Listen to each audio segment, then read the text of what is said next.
Teoría del caso versus teoría del delito. Cuando nosotros vamos a presentar los casos ante los tribunales de justicia, como fiscalía, nuestro caso siempre será para nosotros un delito, pero normalmente la defensa tiene por costumbre presentar en lo que en técnicas de litigación oral se conoce como defensa negativa. Eso significa que simplemente la defensa dice: mi representado es inocente, será la fiscalía como titular de la carga de la prueba o como responsable de la carga de la prueba quien demuestre lo contrario, es decir, quien demuestre la culpabilidad del justiciable. Pero como estrategia no hay nada mejor en lo técnico y en lo jurídico proponer una defensa que se conoce como defensa positiva. ¿Qué significa esto de una defensa positiva? Parangonando con la esfera civil, dicen las normas del COGEC que a la parte actora le corresponde probar los hechos que afirmativamente propone en su demanda, y que en tal sentido la parte demandada no debe producir pruebas si su defensa es solamente una negativa pura y simple. Pero cuando la defensa se excepciona, me refiero en la esfera civil, sus excepciones deben ser justificadas, deben ser debidamente probadas, porque está haciendo afirmaciones o proposiciones fácticas dentro del caso. En igual modo, cuando la defensa simplemente dice: negamos los cargos que la Fiscalía plantea, o la acusación que la Fiscalía plantea, o la teoría del caso que la Fiscalía propone, en ese evento, como es una defensa negativa o se trata de una defensa negativa, la defensa técnica no debe justificar absolutamente nada y solamente debe encaminarse su accionar a atacar las arremetidas que la Fiscalía le hace en cuanto a un ataque acusatorio, por denominarlo de alguna forma.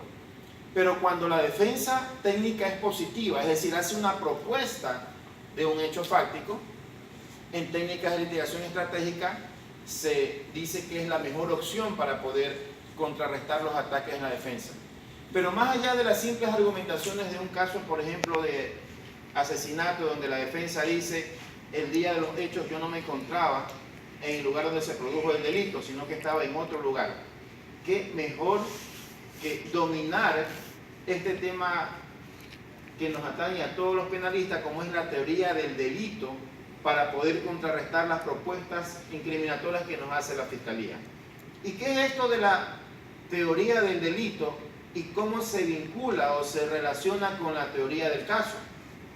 Esto de la teoría del delito no es otra cosa que un esquema secuencial, un camino que se debe de recorrer con el propósito de establecer si una conducta realmente es imputable penalmente y por lo tanto penalmente relevante.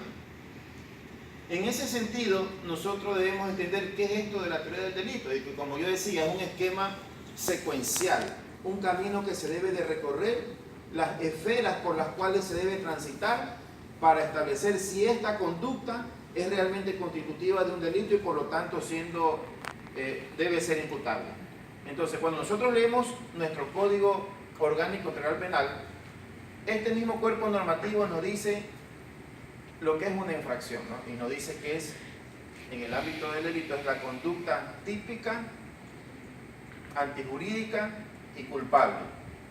Cuando nosotros hace un momento hablábamos de un esquema secuencial o un camino que recorrer, este aspecto está precisamente constituido por la conducta, por la tipicidad, por la antijuridicidad y por la culpabilidad. Cuando nosotros hablamos de conducta, debemos entender que la conducta es ante todo una acción, pero la conducta que le exige o que le interesa, mejor dicho, al sistema penal, obviamente es aquella conducta que solamente puede ser penalmente relevante porque vulnera un bien jurídico protegido.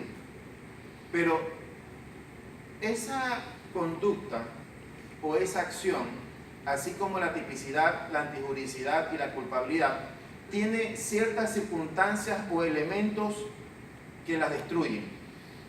Y en el momento que es destruido uno de estos elementos, obviamente que ese camino que yo les hablaba hace un momento no podrá ser recorrido porque se quedará en una de estas esferas de la teoría del delito.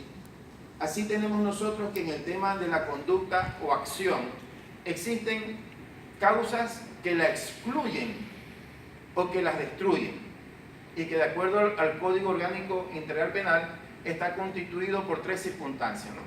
Esas circunstancias son la fuerza física irresistible, los estados de plena inconsciencia. Cuando nosotros hablamos de fuerza física irresistible, debemos entender que son aquellas circunstancias o aquellos aspectos de coacción que obligan a una persona a cometer ciertas conductas o a realizar ciertas conductas en las que de por medio no media la voluntad de ellos, de por medio no hay la voluntad de ellos. Por ejemplo, cuando nosotros hablamos de fuerza física irresistible, ¿no? Es una coacción, un constreñimiento al que está sometido el sujeto activo de la infracción. Cuando hablamos de fuerza física irresistible, tenemos un ejemplo. Una persona está trabajando como cajero en una entidad bancaria y de pronto recibe una llamada telefónica y le dicen: en este momento tenemos secuestrado a tu hijo. Si tú no activas las claves de la caja para que lleguen otras personas y retiren el dinero, en este momento mataremos a tu hijo. Obviamente que esa persona está coaccionada y por consecuencia de esa coacción, obviamente activa las claves del cajero y hace que quienes participan o forman parte de esta estructura criminal sustraigan el mismo. Esa persona obviamente que no actuó por voluntad propia, sino coaccionado por un factor externo, ¿no? Tenemos también los estados de plena inconsciencia que están establecidos en los casos de hipnosis o de sonambulismo, por ejemplo.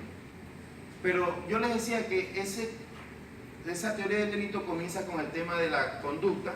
Hemos explicado las causas que la excluyen o las causas que las destruyen. Y la otra está constituida también por los movimientos reflejos, ¿no? Que están establecidos en el Código Orgánico Integral Penal. Es decir, estado de plena inconsciencia, movimientos reflejos y fuerza física irresistible, que son las tres figuras jurídicas que excluyen la conducta. Ahí nosotros pasamos a la tipicidad. Nosotros sabemos que la tipicidad no es otra cosa que está relacionada con el principio de legalidad, el famoso nullum crimen, nulla poena sine lege. ¿Qué significa eso? Que el legislador será quien describa o considere una conducta como delito en el momento en que lo circunscribe dentro de nuestro catálogo de delitos. Es decir, el legislador va a describir cuáles son las conductas que van a ser consideradas como delitos y van a ser establecidas en nuestra propia legislación. Hay conductas que de pronto pueden causar daño a la sociedad, pueden lacerar a la sociedad, pero si no están enmarcadas como delitos dentro del cuerpo punitivo, obviamente esas conductas no podrán ser punibles. Por ejemplo, así tenemos el caso de la bigamia, que estaba como delito en nuestro Código Penal anterior, es decir, aquella persona que contraía un vínculo matrimonial sin haber disuelto el vínculo matrimonial anterior. Eso constituía delito de bigamia, que actualmente ya no le interesa, ya no la considera una conducta penalmente relevante a nuestro Código Orgánico Integral Penal, porque no está como delito establecido en ese texto. Pero hay otros factores que también hacen que se pueda considerar como que una conducta no es típica, lo que en ciertos factores doctrinarios enuncian como una tipicidad absoluta o una tipicidad relativa. ¿Qué es una atipicidad absoluta o una atipicidad relativa, ¿no? Una situación de atipicidad, simplemente la conducta no está en el código, como el ejemplo que les proponía de la bigamia. Pero se me ocurre un tema de atipicidad, cuando relativa. Cuando esa conducta sea punible, significa que la conducta debe subsumirse milimétricamente a todos los elementos del tipo penal. Si uno de estos elementos falta, esa conducta dejará de ser punible. Un ejemplo lo tenemos. Había un caso donde una persona que, sin ser abogada, había firmado un escrito como tal y presenta ante una fundación, presenta un escrito pidiendo algún acto y se hace pasar como abogado sin serlo. La persona contra quien iba dirigida esa misiva presenta contra la persona que se hace pasar como abogada una denuncia por el delito de ejercicio ilegal de la profesión, que es un tipo penal nuevo que está en nuestro Código Orgánico Integral Penal. Pero ese tipo penal más o menos indica que la persona que ejerza una profesión sin haber obtenido el título respectivo, pero para actos para lo que esa profesión se requiere utilizar el título. Distinto era entonces que una persona se hace pasar como abogado y se presenta ante una audiencia, ante el órgano jurisdiccional. Les pregunto, ¿para presentarse a una audiencia ante el órgano jurisdiccional se requiere ser abogado? Evidentemente la respuesta es sí. Nadie que no sea abogado puede intervenir ejerciendo una defensa técnica ante el órgano jurisdiccional. Pero en el momento que esta persona se hace pasar como abogado y dirige una carta ante un órgano administrativo, dentro de